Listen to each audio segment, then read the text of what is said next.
pleasant day to our RPH teacher, Ms. Mitzi Cudiera, to the participating team, and to our viewers. I am Untitled Chapter, your chairperson. To begin this session, I'd like to introduce to you the representative from each team. For affirmative team, here are the members: Mr. John Ray Saura, Mr. Marvin Tambac, Mr. Ragsmer Asbi, Ms. Jenny Batikin, and Ms. Glycel Fernandez. Now, for the opposition team members, here's the BSIT-ADT 1E's project manager, the first speaker, Mr. Rakib Mukali. Next, she's eloquent and an academician. The second speaker is Ms. Khadija Abdam, to be supported by Mr. Emil Changas. Followed by their third speaker, an animator in the making, Mr. Dieter Kaindo. Here's Ms. Nurpalin Hassan to support the third speaker. The cry of rebellion in the Philippines happened in August 1896. There are numerous of controversies that have readers perplexed as to the true location and date of this event. The first revolutionary battle cry added fuel to the fire of Filipino patriots thirsting for liberty. There is no doubt that this passionate cry aided because the events that followed demonstrated the strength of Filipino hearts. But the definition of the cry could mean anything from the symbolism of rebellion like the tearing of cedulas to the actual battle itself. The first was the decision to revolt, and the second was the tearing of cedulas, and the last was the encounter with the Spanish forces. The first battle cry was not specially stated in any order's sources. To all debaters, good luck. Reminder, in this round, you will be given 3 minutes to state your views and evidence. The affirmative first speaker will going to present his views. You may start. First argument, in which the Pugad is the place where the first cry happened. I strongly state that Pugad is the venue of the first cry. So the cry is generally scientific as a first call of revolution led by Andres Bonifacio. It is mark of beginning of Philippines revolution or seeking independence for the Philippines from the Spanish. This is a big issue when the war did the first cry of revolt take place. This Pugadawin, it is located in Baito Road in the first place. Well known that this place is tearing of cedula symbolize the fight of Spanish. The event divided into the three decision-making tearing of cedulas. And the first battle, this is the decision of Katipineros fight against Spanish and tearing of cedula in yard of Jose Ramos, son of Merchura Aquino. Were 100 members of Katipunan declared out considerable in the discussion on August 23, 1896. In the first encounter of Spanish and Castilla, it is true that it happened in the Balintawak, but what you are talking about in the where the cry and where the cedulas was torn.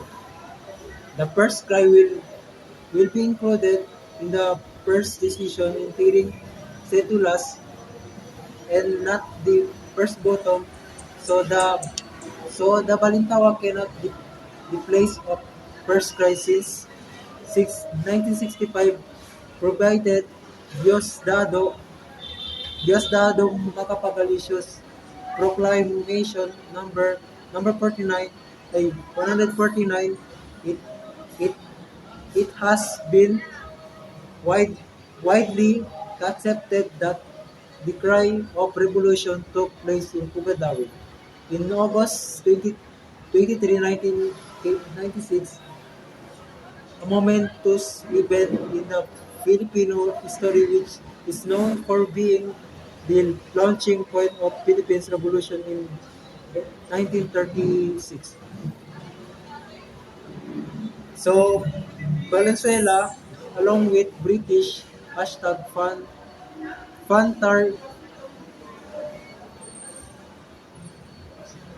Fantar and Enrique Pacheco said the first cry of revolution did not happen in Balintawak where the moment in monument is, but in the first of Pugad Lawin is in 1940. The research team of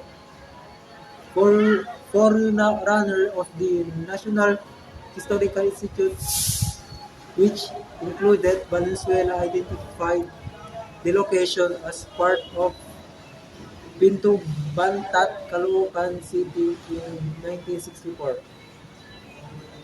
The described this location as the house of Tandang Sora.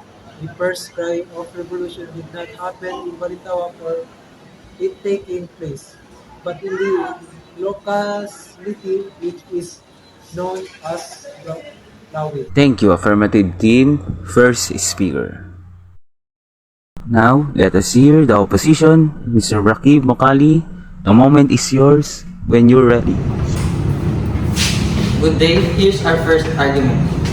I'm here today to refute the proposition that the first cry took place in Pugad Lawin. We have gathered evidence, facts, and proof that the first cry took place in Balintawak. What I'm going to discuss is one of the main arguments that supports what we are believing. Again, that the first cry happened in Balintawak, which is now the Quezon City. This was made possible by our trusted witness, Guillermo Masangkay. I will start this by introducing who is Guillermo Masangkay. He is the general of the Katipunan, a friend and a personal advisor of Andres Bonifacio, the president of Revolution. He was one of the very first member of the Katipunan, and he was whom Bonifacio asked for approval regarding the transformation of Katipunan into an association.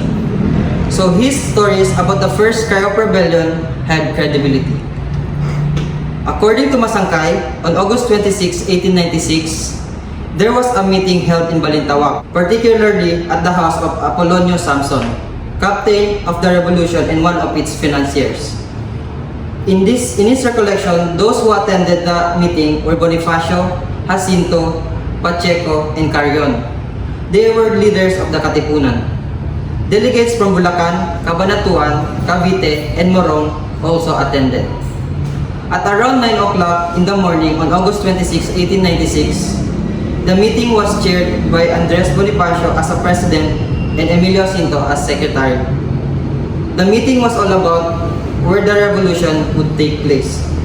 Teodoro Plata, Pacheco Pantas, and Tio Valenzuela did not agree to start the revolution early because of them, the Filipino would be surprised and not enough preparation.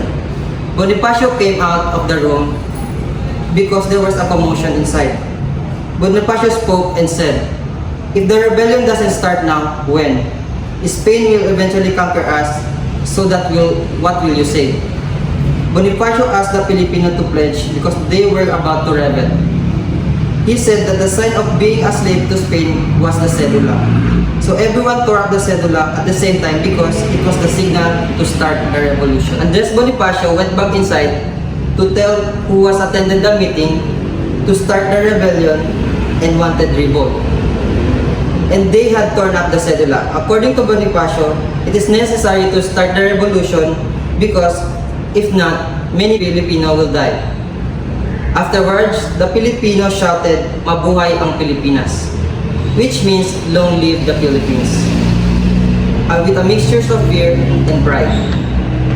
At 5 o'clock at the afternoon, on 26th of August 1896, the meeting in Balintawak became the declaration of the decision of the leaders of the association to start the revolution. To give you more emphasis of our stand, at the last of the account of Masangkay, he was able to tell in detail what Andres Bonifacio warned that day. This presented narrative has greater sense and credibility. Every Filipino is thirsty for freedom and should not wait a long time to start the rebellion. So I strongly believe that the cry of the rebellion happened in Balintawak. Again, we strongly believe that the first cry of rebellion happened in Balintawak. Thank you, Mr. Mokali. That was the first fire of the opposition on these arguments. Reminder, you have 4 minutes on this round to state your stand. Now, here comes the second round. Affirmative, present your vision. Good day everyone, I am Jenny Patikin from the House of Pugad, Lawin. As the second speaker of the affirmative side, allow me to add a variety of information to support the statement of our first speaker, Mr. Marvin Tambac. To start, let's look back first as to how revolution started. The kataas-taasang kagalang-galangang katipunan ng mga anak ng bayan, also known as KKK, founded in the Philippines by Andres Bonifacio with the aim of liberating the country under the Spanish rule. An eyewitness named Dr. Pio Valenzuela is a physician and revolutionary leader and a close associate of Andres Bonifacio and Jose Rizal, also took part of the crime. Based to Pio Valenzuela memoirs, the exile of Jose Rizal made Andres Bonifacio, along with the two leaders, formed a secret organization to free the Philippines from Spanish Empire. In August 19, 1896, Andres and Procopio Bonifacio and Teodoro Cala, Emilio Jacinto, and Agredo del Rosario arrived in the house of Apolionio Samson at Campo. In August 29, 1896, Dr. Pio Valenzuela arrived in Campo. In August 22, 1896, approximately 1,000 members of the Katipunan attended the meeting in the house of Juan Ramos, son of Melchor Aquino.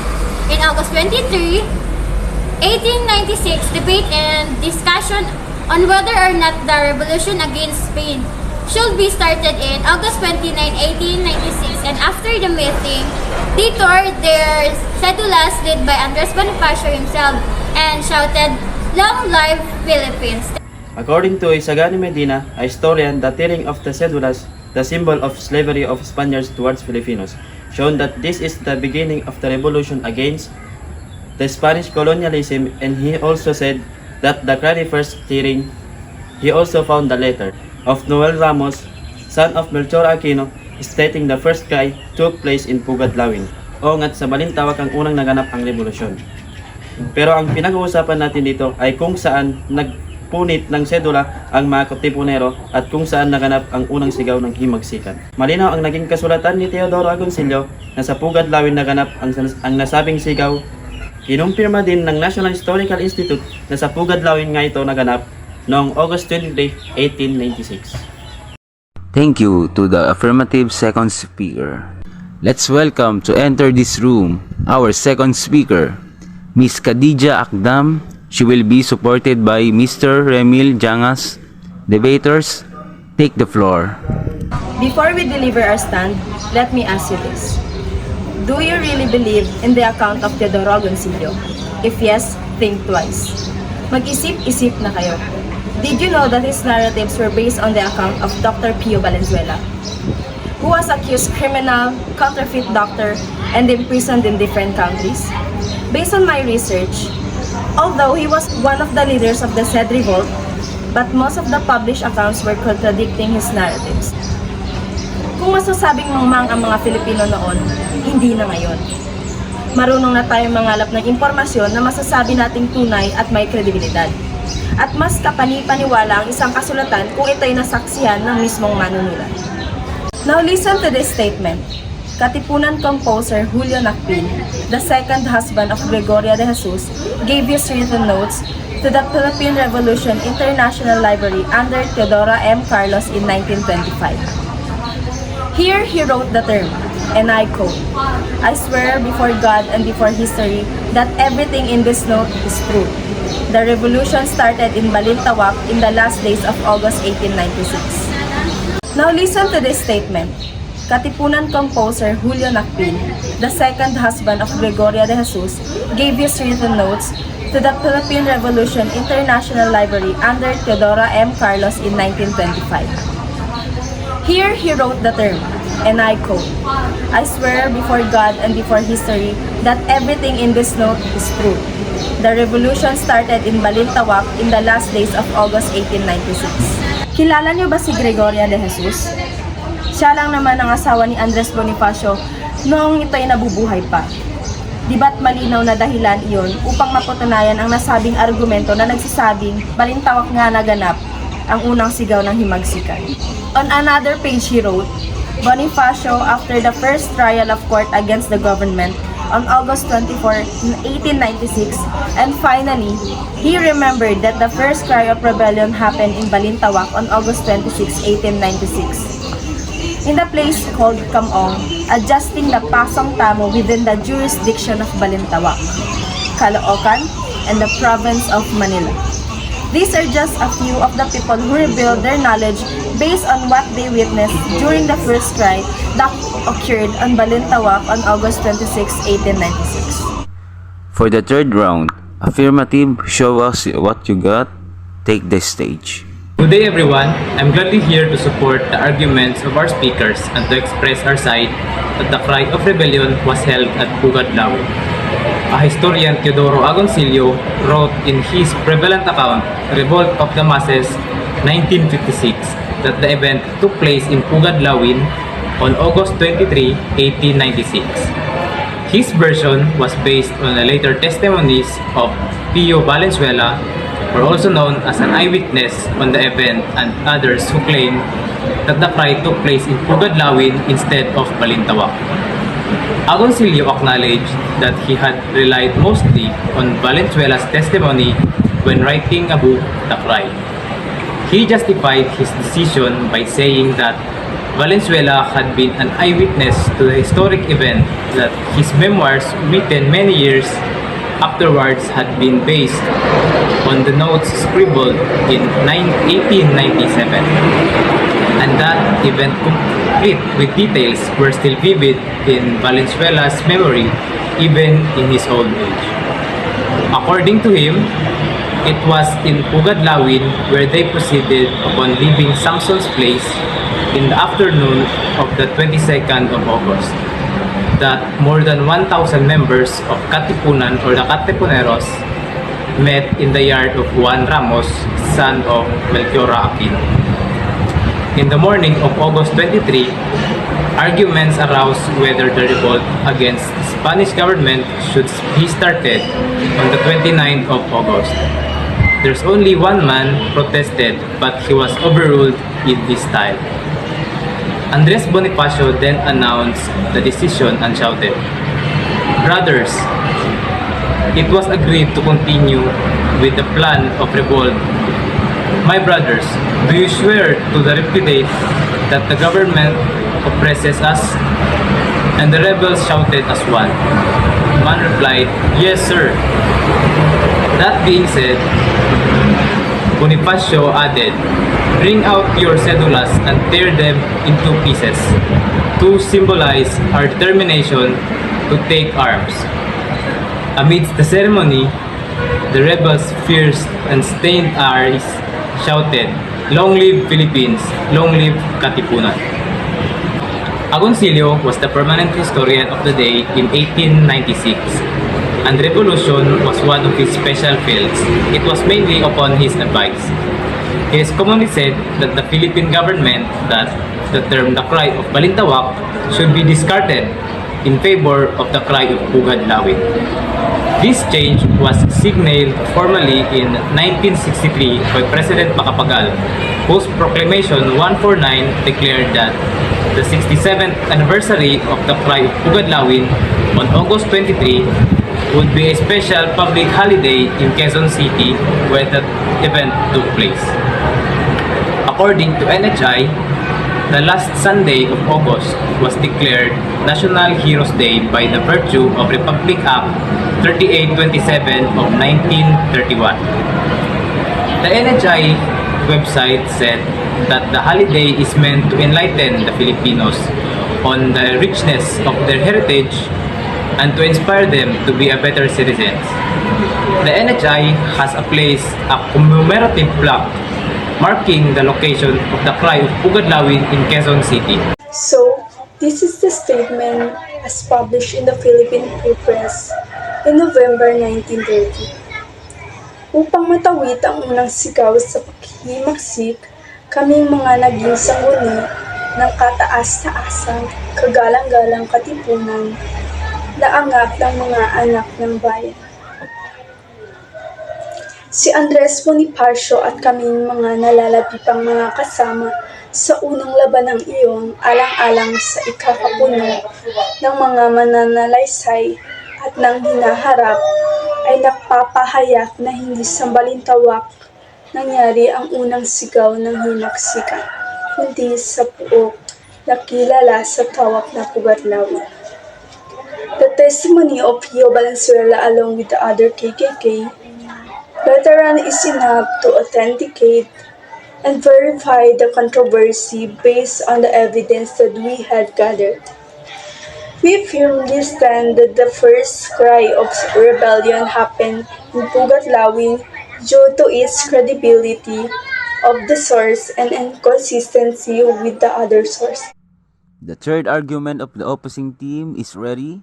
Let's hear it from Mr. Dieter Kaindog and Ms. Nurpalin Hassan. I support the argument that said first cry of rebellion took place in Balintawak. Let me support the article and begins the first and second speaker, Mr. Kali and Ms. Akdam has provided. On August 22, 1896, the Council of Magdalo has received a letter from Supreme Andres Bonifacio in Balintawak, stating that an important meeting was held on August 26.